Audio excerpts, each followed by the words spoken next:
in the garment industry, most of the employees were women.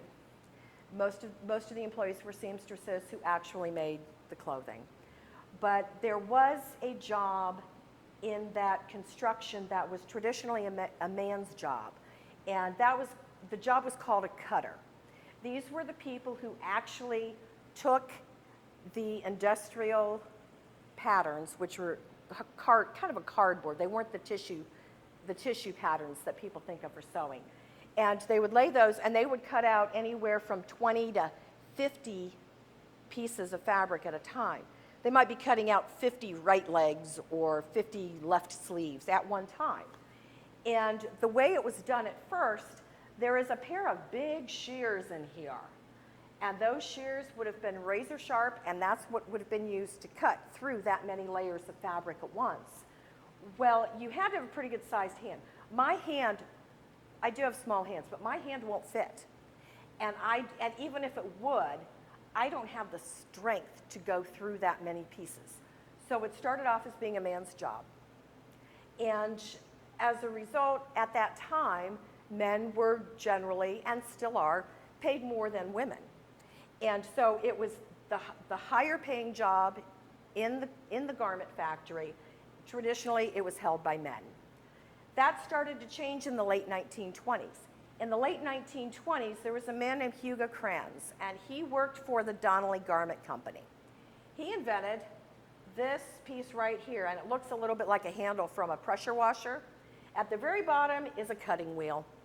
And with this, plug it in, and you could run it down the cutting table, and you could cut things electrically. It no longer was dependent upon the size of your hands or the strength of your hands.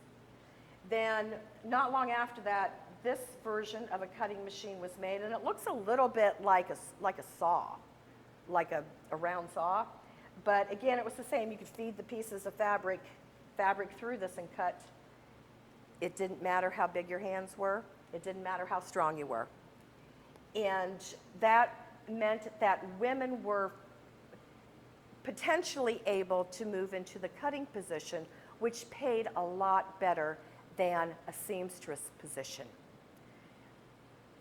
As with many of the industries in the United States, after December 7th, 1941, starting into World War II, women started going into factories, taking jobs that men had been doing because men were going off to the war.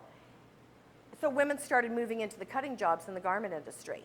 And even after the war, there were some women who did manage to hang on to those jobs. And we were segregated here. And the garment industry was no different. People of African American descent who worked in the garment industry generally were maintenance or cleaning. And being a cutter was a way that a black man could get into a much better paying job. And after the war, after World War II, it was, as in other industries, there was a struggle for women to keep those jobs that they had been doing for 3 or 4 years while the men were off fighting the war. They came back from the war, they wanted their jobs back and wanted the women back out. There were still women who did manage to hold on to those positions, but it was like the other industries, the men usually moved back in. On the wall over here, we do have a good photo of a cutting table. And this is from Styline Manufacturing.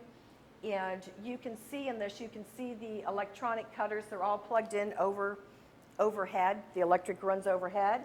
And there are actually a couple of female cutters. And this photo was taken in the late 1940s, early 1950s. And you can also see the stacks of how many pieces of fabric they're cutting out at once. They're cutting anywhere from 20 to 50 sleeves or legs at one time. This particular photo is a company that's making men's suits.